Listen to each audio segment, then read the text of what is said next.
اعوذ باللہ من الشیطان الرجیم بسم اللہ الرحمن الرحیم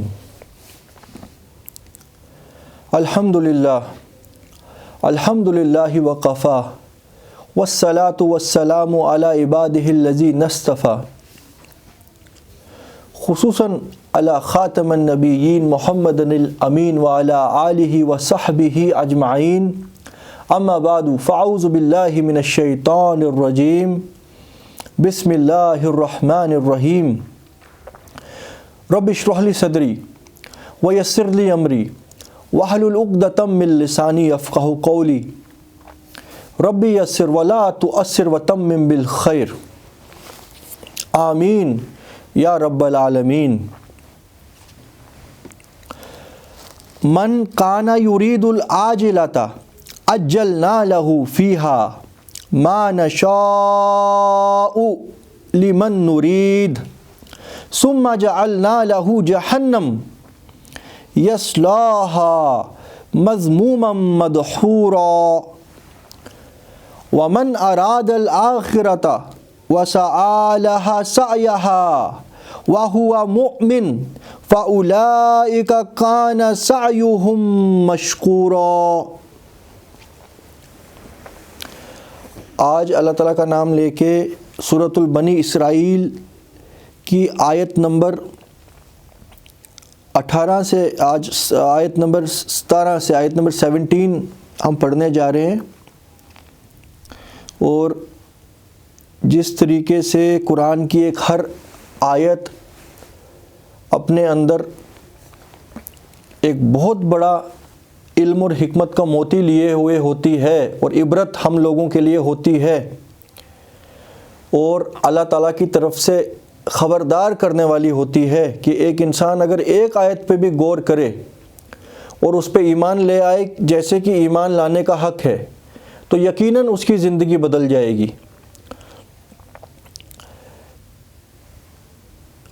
اور یہ والی جو آیت ہے یہ ہم سب لوگوں کے لیے غور طلب ہے، کیونکہ اس کے اندر اللہ سبحانہ و تعالیٰ کی طرف سے ایک بڑے غضب کا اعلان کیا جاتا ہے۔ عموماً ہم لوگ اپنی دنیا کی زندگی کے اندر بالکل مگن رہتے ہیں اور خود بھی مگن رہتے ہیں، اور اپنی اگلی جنریشن، اپنے اہل و عیال کو بھی ہم اسی راستے کے اندر اپنی زندگی یوٹیلائز کرنے کی تلقین کرتے ہیں۔ ہماری دن اور رات کی جو محنتیں ہوتی ہیں وہ اکثر اور بیشتر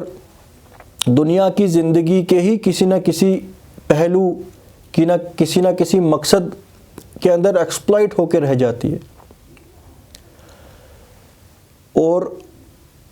ہاں، اللہ سبحانہ و تعالیٰ جو ہے وہ یاد آ جاتا ہے، مگر تب تک ایک انسان کی زندگی کا جو مین پارٹ ہوتا ہے اس کا یوتھ، جب اس کے اندر تندرستی اور اس کے خون کے اندر جوش اور اس کے گھٹنوں کے اندر طاقت ہوتی ہے، وہ تو سارا کھپ کے رہ جاتا ہے، یوٹیلائز ہو کے رہ جاتا ہے دنیا کی زندگی میں۔ بعد میں کہیں جا کے ریٹائرمنٹ کے بعد یا ایسے وقت کہ جب یہ جسم بالکل ایک حساب سے بے جان ہو جائے، جان کا مطلب یہ ہے کہ جب آپ کے اندر ہمت اور طاقت ہے، جب ہمت اور طاقت ہی نہیں رہی لائف کے آخری سٹیج میں، جب آپ کے پاس وہ کیپیسٹی ہی نہیں رہی، کیونکہ آپ نے اکثر اور بیشتر اپنی زندگی کی کیپیسٹی صرف کر دی، یوٹیلائز کر دی، اب جو آخری سٹیج ہوتی ہے اس وقت چند لوگوں کو اللہ تعالیٰ بھی یاد آتا ہے، تو پھر وہ مسجد کی طرف رخ کرتے ہیں اور وہاں پہ تسبیح لے کے گردانیں تسبیح کی، سبحان اللہ اللہ اکبر والحمدللہ اور استغفر اللہ کی گردانیں چلتی رہتی ہیں مسجدوں کے اندر۔ وہ بھی غنیمت ہے، ورنہ اکثر اور بیشتر لوگوں کو تو اس کی بھی توفیق نہیں ملتی ہے۔ اللہ تعالیٰ ان کی زندگی کو اسی رخ پہ موڑ کے رکھ دیتے ہیں کہ جو زندگی انہوں نے گزاری ہوتی ہے، تو لہٰذا وہ اپنی آخری دم تک دنیا کی ریس میں، دنیا کی ہرس میں ہی صرف کر کے رکھ دیتے ہیں۔ تو یہ کسی ایک انسان کی بات نہیں ہے، ہم سب اپنی زندگی کے اندر اپنے گریبانوں میں اگر جھانک کے دیکھیں تو ہمیں یہی کچھ نظر آئے گا، اور یہ کوئی معمولی گناہ نہیں ہے۔ اس آیت کے اندر ہمیں پتہ لگتا ہے کہ یہ ایک ایسی چیز ہے جس کے لیے اللہ تعالیٰ کا بالکل غضب اس آیت کے اندر آیا ہے، اور ایسے لوگوں کا ٹھکانہ جہنم کے علاوہ اور کچھ نہیں، یہ قانون الہی میں لکھا ہوا ہے۔ اور جو سدھرنا چاہیں، جو ہوش میں آنا چاہیں، اللہ تعالیٰ کے لیے ہمیشہ راستے کھلے ہوتے ہیں۔ اللہ تعالیٰ کی رحمت سے کبھی مایوس نہیں ہونا چاہیے۔ ہو گیا سو ہو گیا، اب تو اپنے راستے بدل دو، اب تو سیدھے راستے پہ آ جاؤ۔ وہی اطمینان اگلی آیت دیتی ہے۔ تو آئیے اللہ تعالیٰ کا نام لے کے ہم اس آیت کو سمجھنا شروع کرتے ہیں۔ من کان یرید العاجلۃ عجلنا لہ فیہا ما نشاء لمن نرید، جو کوئی چاہتا ہے دنیا کی زندگی، یعنی بالکل بریف اور بالکل کمپریہنسو مینر میں، کلیئر کٹ مینر میں اللہ تعالیٰ نے ایک انسان کی زندگی کو یہاں پہ کھول کے رکھ دیا گیا، اور کوئی لمبی چوڑی بات نہیں کی، سمپل ایک بات کہہ دی، من کانا، اے انسانوں تم میں سے جو کوئی چاہتا ہے عاجلہ، یہ جو پریزنٹ کی زندگی ہے، یہ جلدی مل جانے والی زندگی جو بالکل آنکھوں کے سامنے نظر آ رہی ہے، جو کوئی یہ میٹیریل ورلڈ چاہتا ہے، عجلنا لہ فیہا، تو ہاں ایسے لوگوں میں سے کچھ لوگوں کی کوششوں کو ہم سکسیسفل کر دیتے ہیں اور ان کو دے دیتے ہیں اس دنیا کی زندگی کی شہرت، اس دنیا کی زندگی کے مال اور اقتدار۔ اور یہ بھی کوئی ایسا مسئلہ نہیں ہے کہ جو کوئی انسان چاہے گا، فائنلی اللہ سبحانہ و تعالیٰ ہی ہے زمین اور آسمان اور کائنات کا مالک، فائنل ڈیسیجن پھر بھی اسی کا ہے۔ مگر اس آیت کے اندر یہ آ رہا ہے کہ جو کوئی چاہتا ہے دنیا کی زندگی، جلد مل جانے والی چیز، عجلنا لہ، ہم وہ چیز اس کو عطا کر دیتے ہیں، فیہا،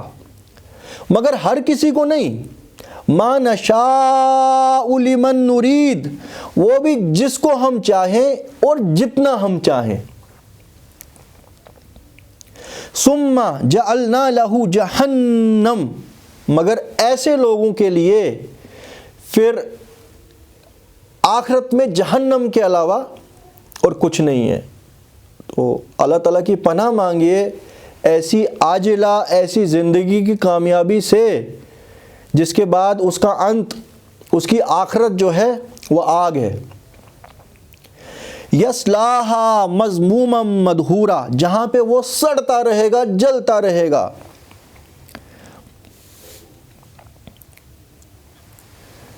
اور اس کے اندر وہ ذلیل و خوار ہو کے دھکیلا جائے گا۔ ذرا آپ دیکھیے، ہم لوگوں کو محسوس ہوتا ہے کہ دنیا کی زندگی سے محبت کرنا اور اپنی تمام دنیا کی زندگی کے اندر زیادہ سے زیادہ میٹیریل کمانا، زیادہ سے زیادہ اقتدار کمانا، جنرلی ہم لوگوں کے دماغ میں یہ کوئی بڑا گناہ نہیں ہے۔ ظاہری طور پر دنیا کی زندگی کمانے والے جنرلی لوگ یہ کہیں گے تو اس میں کیا ایسی غلطی ہے، یہ تو ٹھیک ہے، آپ اپنی نمازیں بھی پڑھ رہے ہو، قرآن بھی پڑھ رہے ہو، رمضان کے اندر پورا ختم کر رہے ہو، تو باقی ہاں دنیا کی زندگی کے اندر ایک سے بڑھ کر ایک کمپٹیشن ہم کر رہے ہیں، اس میں تو کوئی کمی نہیں ہے، وہ بھی کرنا چاہیے، وہ بھی تو سنت ہے۔ کہتے ہیں نا بزنس کرنا بھی سنت ہے، صحابہ نے کیا تھا۔ عموماً یہ ایسے لوگ کہہ رہے ہوتے ہیں جن کی دن اور رات کی محنتیں ایبسلیوٹ یوٹیلائز ہو رہی ہوتی ہیں دنیا کی زندگی میں، مگر ہاں باقی ٹائم ٹیبل اپنا ہے، نماز ہے، روزہ چل رہا ہے، مگر نماز اور روزہ اور یہ سب چیزیں اور دین اور کتاب اللہ کے حکم، یہ سب چیزیں ہوتی ہیں سیکنڈری. پرائمری چیز ہمیشہ دنیا ہوتی ہے فوکس میں. تو ظاہری طور پر محسوس تو نہیں ہوتا یہ گناہ ہے, مگر اللہ تعالیٰ کے قانون کے حساب سے اس سے بڑھ کر بھی کوئی گناہ ہے کیا, جس کے لیے ڈائریکٹ یہ کہا گیا ہے کہ اس کو آخرت میں جہنم کے علاوہ اور کوئی سزا ہم نہیں دیں گے, اور وہ ذلیل و خوار ہو کے جہنم کے اندر دھکیلا جائے گا, مذموما مدحورا. تو ذرا ہم سب اپنے دماغوں پہ زور ڈال کے دیکھیں, رب العالمین جو کہ رحمان اور رحیم ہے, الرؤوف بالعباد, اپنے بندوں کے اوپر نہایت ہی مہربان اور رحم دل, وہ اس بات کے اوپر کتنا غضبناک ہوتا ہے کہ جب ایک انسان, جو انسان اس دنیا کے لیے بنایا ہی نہیں گیا تھا, یہ دنیا جو تھا خالی ٹیسٹنگ پلیس تھی, یہ ایک ایگزامینیشن ہال تھا. اس ایگزامینیشن ہال میں اس کا جس طریقے سے ایگزامینیشن ہال میں پانی کا انتظام بھی ہوتا ہے, بجلی کا بھی ہوتا ہے, فین کا بھی ہوتا ہے, اسی طریقے سے اللہ تعالیٰ کی رحمت جو تھی اس نے یہ گوارا کیا کہ دنیا کے اندر بھی کچھ نہ کچھ یوٹیلیٹیز انسان کے لیے رکھی, مگر مین ٹارگٹ اس کا یہ تھا کہ وہ اپنے مقصد کو پہچانے اور کوشش کرے آخرت کی زندگی میں کامیاب ہونے کے لیے, جو ایبسولوٹ اور ایٹرنل لائف ہے. اب اگر ایک انسان اپنے اس مقصد کو بالکل بھول جائے اور وہ اپنی تمام کیپیبلٹی سرو کر دے خالی اس ایگزامینیشن ہال کی ہی رینوویشن میں اور اس کو چمکانے میں اور اسی کو اپنا گھر سمجھنے میں, تو ڈیفینیٹلی وہ اپنے آخرت والے گھر کی کچھ چیزوں کے اندر کمپرومائز کر رہا ہوگا. ایسا ہو ہی نہیں سکتا ہے کہ ایک انسان کسی چیز کو حاصل کرنے کے لیے دنیا کے اندر کمپرومائز نہ کر رہا ہو آخرت کے مقابلے میں کسی نہ کسی چیز کو. فار ایگزامپل, ایک انسان کو اللہ تعالیٰ نے سپوز کریے فزیکل کیپیسٹی دی ہے. اگر ایک انسان کا مقصد فزیکل کیپیسٹی کو یوز کر کے دنیا کے اندر ہی زیادہ سے زیادہ ترقی کرنا تھا, تو وہ یہاں پہ وہ یوٹیلائزیشن کر کے اپنی تمام کیپیبلٹیز کو سرو کر کے ٹھیک ہے اس نے دنیا کمائی, مگر اس کا مقصد یہ نہیں تھا. دنیا کے اندر اس نے رہنا تھا سبسسٹنس لیول کے اوپر, زیادہ سے زیادہ کیپیسٹیز اس کو لگانی چاہیے تھی آخرت کے لیے. اگر اس کو یقین ہے کہ مجھے اس دنیا سے جانا ہے, اگر اس انسان کو یقین ہی نہیں ہے کہ دنیا کے بعد کوئی زندگی اور بھی ہے, تو وہ پھر کیوں اپنی کیپیسٹیز کو یوٹیلائز کرے گا اس مقصد کے لیے. لہٰذا اصل میں جو ایکچولی جو ہوتی ہے نا پرابلم, یہاں پہ پرابلم یہ ہے کہ جو لوگ دنیا کی زندگی کو چکا چوند بنانا چاہتے ہیں, چمکانا چاہتے ہیں, ان کو ایکچولی میں اگر دلوں کے اندر جھانک کے دیکھیں ان کو ایمان ہے ہی نہیں اللہ پر اور آخرت پہ. کیونکہ جس انسان کو آخرت پر ایمان ہوگا وہ اپنا ٹائم کیوں ویسٹ کرے گا اننیسیسری کسی ایسے مقصد کے لیے کہ جو اس نے ساتھ لے کے جانا ہی نہیں ہے. ہاں وہ زندگی گزارے گا مگر اس زندگی کو پرپز نہیں سمجھے گا. جیسے نبی کریم صلی اللہ علیہ وسلم کی ایک حدیث ہے کہ مجھے تمہاری دنیا سے کیا سروکار, میری مثال تو ایک مسافر کی سی ہے جو اس دنیا کی زندگی میں اپنا سفر کر رہا ہے. ہاں اگر راستے میں کہیں تپتی دھوپ میں اس کو ایک پیڑ نظر آیا, ایک سایہ نظر آیا, تو چند لمحے وہ وہاں سستانے کے لیے, تھوڑا ریسٹ کرنے کے لیے بیٹھ جائے گا, مگر وہ اس پیڑ کو اپنا مقصد نہیں بنا دے گا, اپنا گھر نہیں بنائے گا, پھر وہاں سے اٹھے گا اور نکل جائے گا. اس کو پتہ ہے کہ میں نے یہاں نہیں رہنا ہے, جانا ہے. تو لہٰذا ایک انسان جو واقعی آخرت پر ایمان رکھتا ہے وہ فضول کاموں کے اندر اپنی زندگی کو ویسٹ نہیں کرے گا, وہ اپنے پرپز کو تلاش کرنے کی کوشش کرے گا اور وہ مین فوکس اس پرپز کے اوپر رکھے گا جس پرپز کے لیے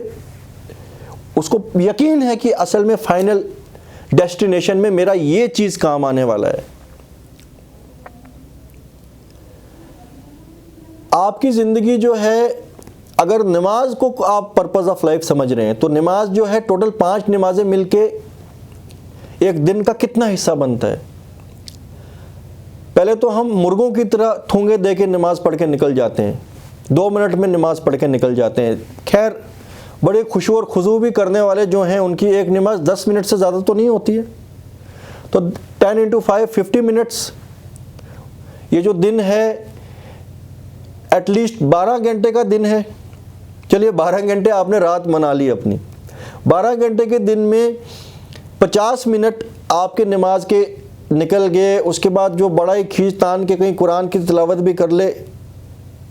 وہ بھی 10-15 منٹ، آدھا گھنٹہ کرے گا. تو لہٰذا 1-1.5 گھنٹہ جو ہے آپ کا وقت، اگر نماز پرپز ہے، اگر قرآن خالی تلاوت کرنا پرپز ہے.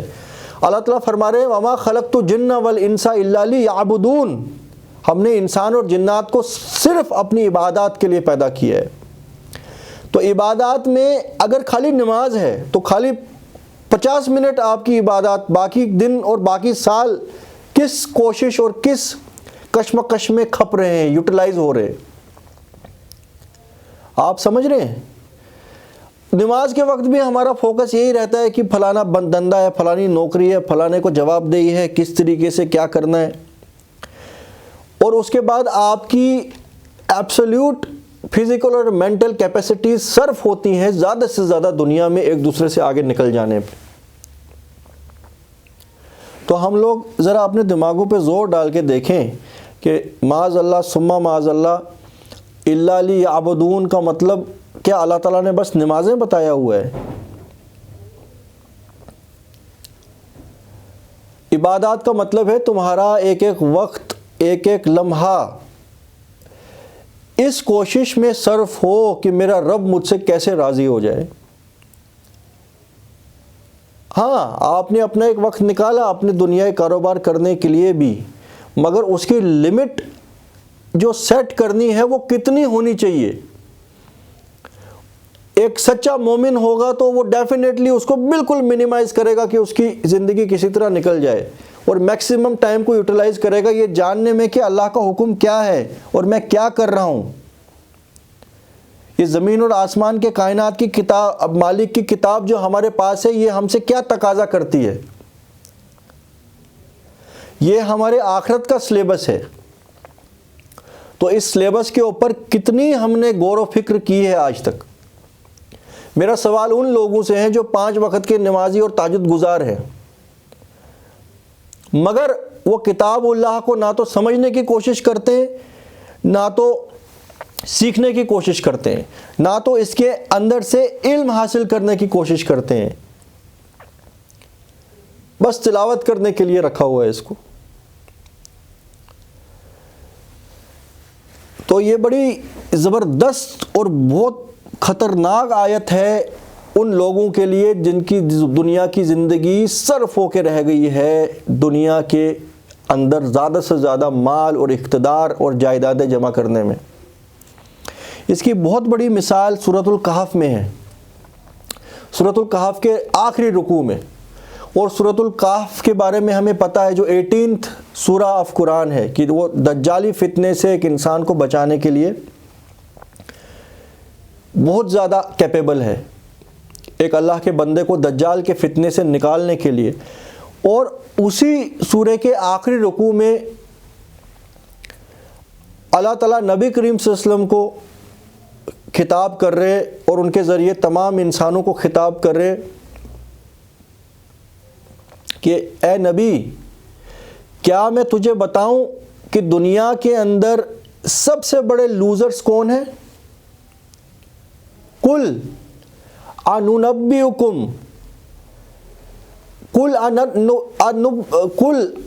اننبئکم بالاکثرین اعمالا الذین